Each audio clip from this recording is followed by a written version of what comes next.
都说男人买车的归宿是一台 MPV， 这个呢，我还确实是问过我身边的一些朋友们，在20-30岁的时候，或许他们还真的会选择 AMG， 会选择 mPower， 但是随着自己的这个年纪越来越大，随着自己的心智、事业等等越来越成熟，这个老婆孩子热炕头也都有了，确实 MPV 可能才是最终的选择。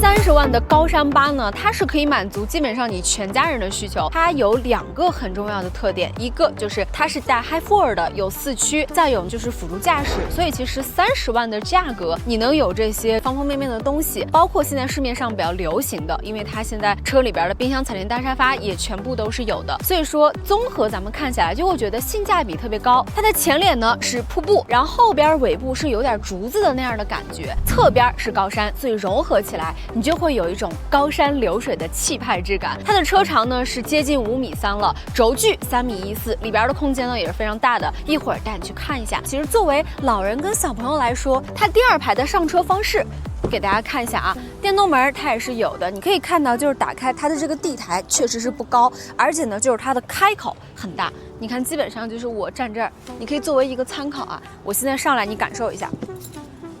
一下。就很轻松、很自如的就上来了，所以第2。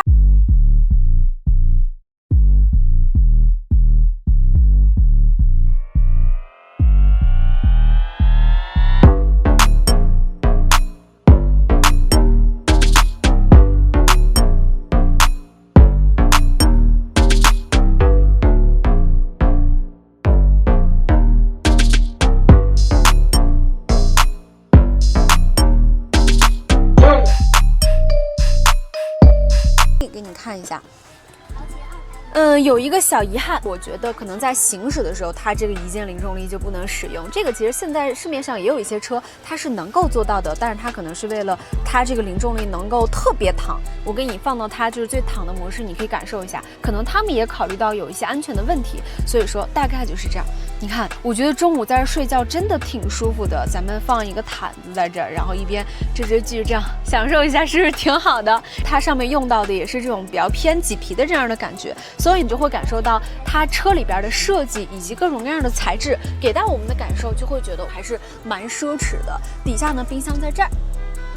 打开就弹出来了，里面呢它是能够支持0度到50度的调节，压缩机制冷，0下6度就做不到了。所以说像夏天的雪糕你放不了，但是像小朋友的热奶粉以及你的冰可乐这边还是能够支持的哈。然后再有呢，就是咱们这个侧边上的这个把手上，像座椅的所有的调节、按摩、通风、加热全部都在这儿。然后它的这个按摩的模式，它在这里拧这个旋钮就 OK 了。然后杯架在侧边这里。然后现在咱们去看一眼第3排的空间吧。我把这个2排调到我觉得我还比较合适的这个位置啊。我的身高是165，你可以大概做一个参考。我觉得坐在这儿就还行，不是特别局促，就在这儿。小桌板打开的位置是在这儿。咱们去看一下第3排的空间吧。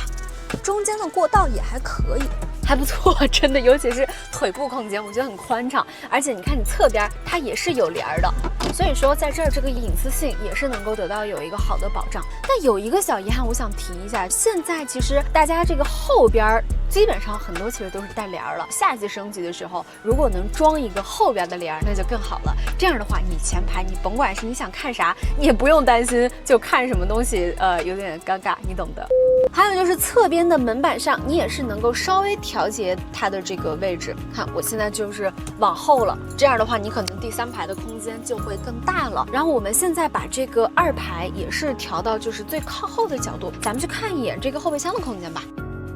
现在呢，就是在3排靠到最后边的位置，你看到了，它空间虽然说不是特别大，但是呢，我觉得放你5-6个人的行李，这个空间是完全足够的。当然，如果说你要把这个车当成一个大4座的话，那你就会真的是收获一个超级无敌大的一个大床房，而且它后边它的这些调节全是电的，就在这一块，你这样去使用的话，也会觉得比较方便，也给了你一个这个电源插口。这样的话，其实你看，它也给到了你一些就是露营啊这样的的场景，你出去玩的时候接一些这个小冰箱啊，包括就是像那个电磁炉、现在小火锅什么的，就这个也是 OK 的。所以说这台车它也是把这个家用、商用的各种场景也都给你考虑到了。然后7、8、9，7它的尺寸呢可能会更小一点，然后9就是最大的。这个8家用跟商用都是能够兼得的，7可能会更偏家用一点，然后9可能更适合商用，所以这个就要看你到底自己怎么选。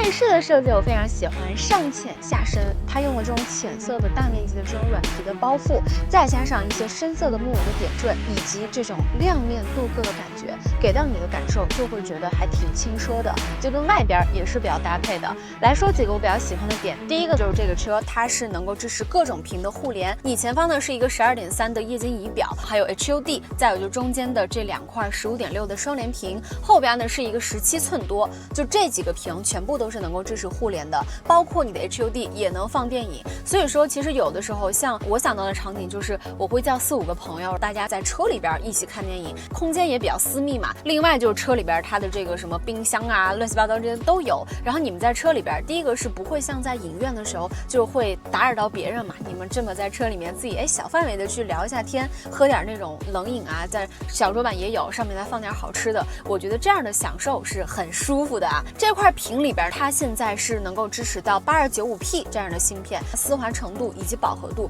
都属于很低梯队的感觉了。头顶上方呢是一个手动的物理的帘儿，这个其实也蛮好的，因为有总比没有好。这个冰箱它跟后边是能够一起连到的，你把上面的这个储物，包括底下还有一个格，你给它打开，下边跟后边全部都是连通的，不管是你前面想用还是后面想用，都不用说你在这么掏或者它在那么掏，这个还是蛮方便的。有一个小点我想提出一点小意见，它底下因为整体可能坐姿会稍微偏高一点，它这个杯架实在是太深了，我每次去拿的时候，其实我现在位置已经调得很低了，我还得这样去拿，就有一点点低，这个还是要看你自己的个人的一个习惯。有一个特点我觉得很实用，就是你方向盘的左右两边的按键都是能够自定义的，那这样的话其实它就不会给你局限说我某一个按键去调什么。如果是我自己，我可能会一个放音乐，另外的冬天的时候会调成座椅加热，夏天的时候调成座椅通风。像现在这种车都很智能嘛，你一上车肯定是把所有的什么座椅加热打开，乱七八糟这些都弄好，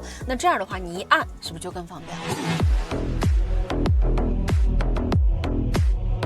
咱们现在已经把车给开起来了，这台车真的坐姿特别高，你一坐上来你就感觉到其他人都是弟弟的那种感觉，整个视野特别的开阔，就会感觉到很亮堂的那种感受。之前呢我们给大家在那个重庆测过这台高山它的一些辅助驾驶的东西，当时我们还去了解放碑，其实当时我觉得还是挺震惊到我的，因为咱们都知道华为其实在行业里边是属于比较 top 的选手，但是没有想到它的第3代的咖啡 Pilot的 Ultra 它也是做的还是很厉害的，比方说像一些车位到车位的一些泊车，再有高速城区它也是能够做到的。如果说你比较对智驾这方面比较感兴趣，或者说比较在意，那其实这一点你应该会比较满意。另外这个车它因为是一个插混，它是有全系 High 4的，所以说它能够给你保证在动力很充沛的同时油耗也不会太高，它的 WLTC 的纯电续航是能够做到170多。那如果说你们家有加装的话，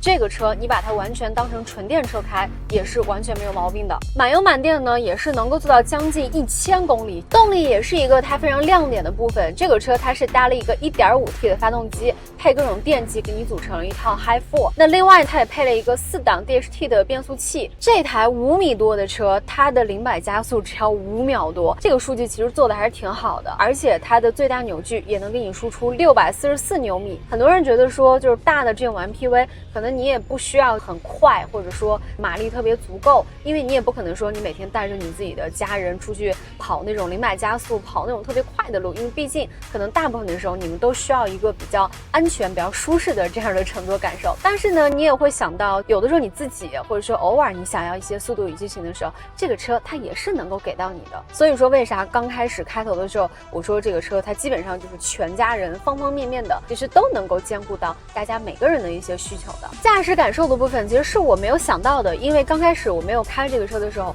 我会觉得这么大一个 MPV 它可能会有点那种忽忽悠悠的感觉，但是当我一上手，就还是感觉它整个的那种底盘还是挺整的，即便说你坐得很高，看得也很远，这么大一个车，但是你依然会感受到还是会有点那种大型 SUV 的感觉，包括你在过一些那种很颠的路以及那种很硬的减速带的时候，你也会觉得还挺舒适的。而且有一点特别好，它的最小转半径只有5米多，那这样的话，其实在一些那种你需要掉2把头的时候，你一把也就过来了，就不用你再那么揉几把，这一点也是我觉得还是挺好的，也能够让咱们在开车的时候感受到我整个的那种舒适性还是挺不错的。最后再跟你小小的总结一下，作为我自己个人的想法是，这台车它特别适合有一些比较年轻的家庭，像你家里不是说有5、6口人，你家里可能有4、5个人，但是呢，你想买一个 SUV， 你又觉得说可能空间不够用，那这台30万的高山8，它真的是一个很不错的选择，因为你这个人少的时候，你完全能让大4座去用，车里边的各种各样的配置，以及就是动力，然后还有就是智能驾驶这些东西，它全部都有。那如果说你偶尔想要带着你的这个朋友以及父母想出去玩的时候，它其实你放6个人的东西也能够放得下。所以说这台车它真的很适合，就是说你有的时候去家用，或者说你也有一些这种想要去接人啊等等的一些商务的需求，它也能够满足到你。所以呢，这个就是我们这一期全部的内容了。如果说你喜欢我的话，就一定不要忘了帮我长按1键3连，拜拜。